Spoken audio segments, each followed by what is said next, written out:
Bonjour les enfants, c'est Madame Duggan et mon chien Nimbus. Et aujourd'hui, on va vous lire une histoire.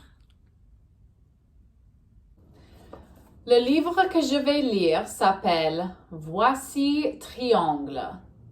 Le personnage principal dans ce livre est un triangle. Est-ce que vous avez jamais lu un livre où les personnages n'étaient pas des personnes? Discute avec la personne avec qui tu es. Quel livre est-ce que tu as lu où des personnages ne sont pas des humains? Voici Triangle.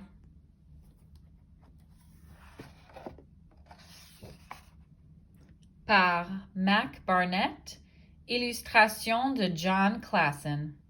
Traduit en français par Kevin Viala.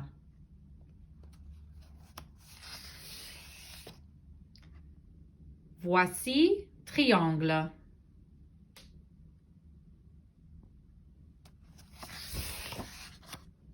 Et voici sa maison.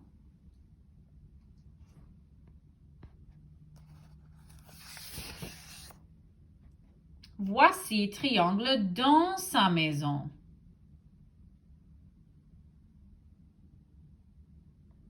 La porte de sa maison est un triangle. Un jour, Triangle sort de chez lui.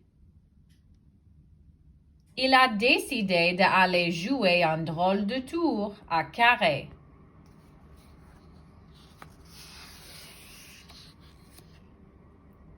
Il passe devant de petits triangles, des triangles moyens et de gros triangles. Comptez dans l'illustration. Combien de triangles est-ce que tu vois en total? J'ai vu 12 triangles, mais c'est possible que je ne les pas tous vus. Si tu as vu plus de triangles que moi, mets le nombre dans les commentaires.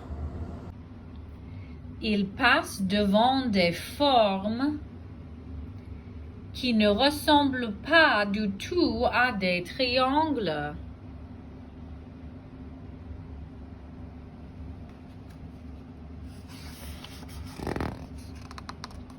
Puis il arrive dans un endroit où il y a des carrés.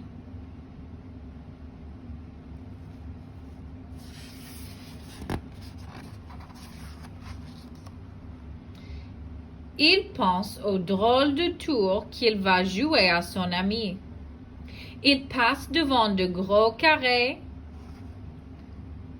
des carrés moyens et de petits carrés. Maintenant, combien de carrés est-ce que tu vois dans les illustrations sur ces pages? Moi, j'en ai vu 11. Mais dis-moi si j'ai tort. Il arrive enfin devant la maison de son ami. Maintenant, dit Triangle, je vais lui jouer mon drôle de tour.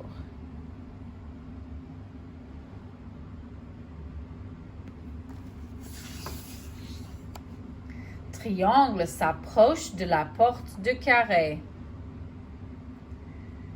et fait semblant d'être un serpent.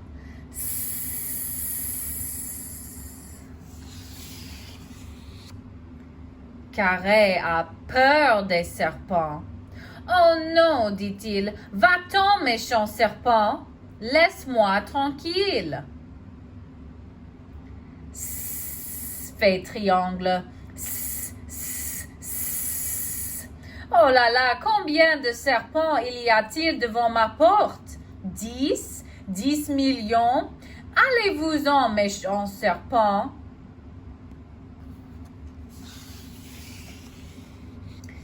Triangle n'arrive plus à imiter les serpents.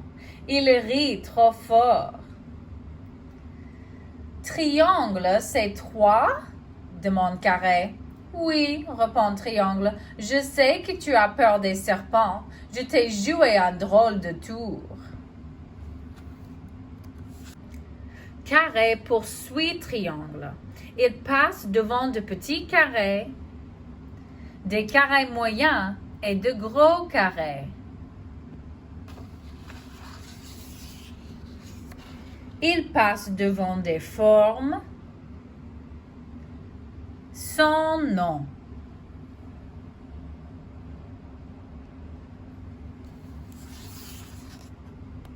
Puis, devant de gros triangles, des triangles moyens et de petits triangles.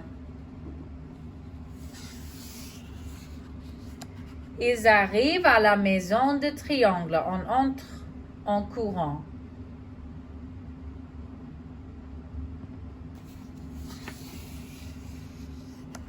Enfin, presque.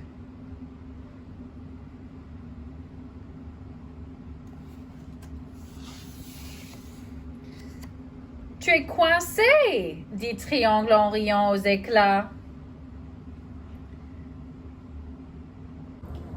Pourquoi est-ce que Carré ne peut pas entrer à la maison de Triangle? Tout à coup, il s'arrête. Sa maison est plongée dans l'obscurité. Triangle a peur du noir. Il fait trop noir, dit-il. Tu bloques la lumière. Pousse-toi, va-t'en. Cette fois, c'est Carré qui éclate de rire. Je sais bien que tu as peur du noir. C'est moi qui t'ai joué un drôle de tour. Tu vois, Triangle, je l'avais prévu depuis le début.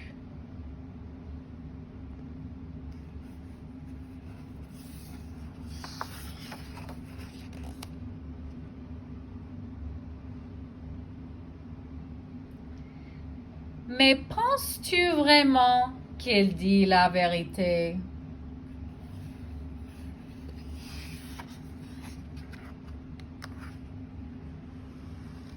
Et ça, c'est la fin. Alors, à la fin de l'histoire, Carré dit qu'il a planifié d'être dans la porte de Triangle. Mais l'auteur nous pose la question, est-ce que tu penses qu'il dit la vérité?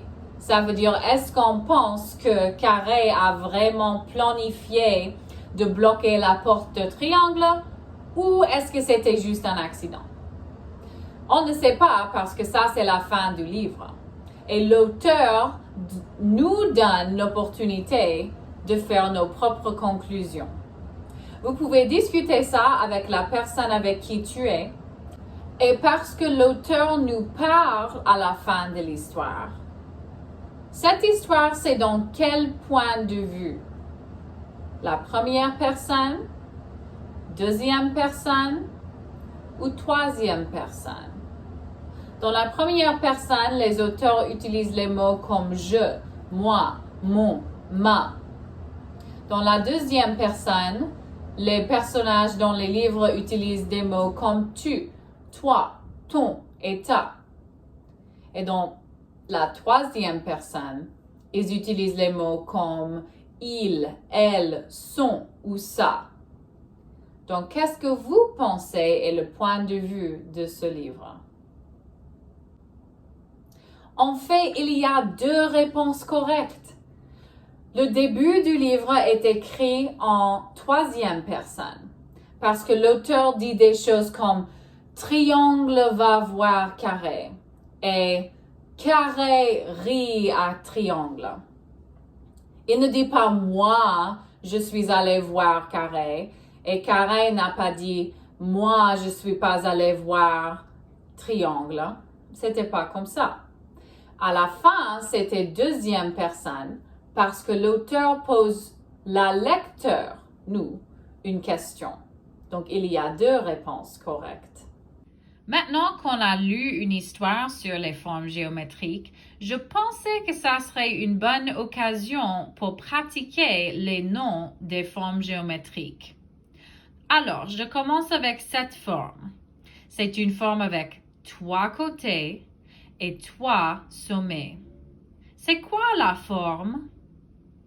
Si tu penses triangle, tu es correct. Maintenant, cette forme. C'est une forme avec 4 côtés et 4 sommets. Les 4 côtés sont identiques. Ça veut dire qu'ils ont la même taille. C'est quelle forme? Si tu pensais carré, tu es correct. Maintenant, une forme un peu plus difficile. C'est une forme avec 4 côtés, comme un carré, mais les 4 côtés ne sont pas la même taille. Il y a 4 sommets aussi, mais les sommets sont différents. Vous pouvez voir. Alors, une forme avec 4 côtés, 4 sommets qui ne sont pas identiques, c'est quoi la forme? Si tu pensais trapèze, tu es absolument correct. Maintenant, un défi. Ça, c'est une forme que vous connaissez, mais on n'a pas beaucoup discuté. C'est une forme avec 4 côtés et 4 sommets, et les 4 côtés et 4 sommets sont pas identiques. C'est quelle forme ça? C'est un losange ou un diamant. Et enfin, cette forme a 6 côtés et 6 sommets. Comment s'appelle cette forme? C'est un hexagone. Merci pour regarder ma vidéo. Au revoir. Dis au revoir, Nemes. Il dit au revoir.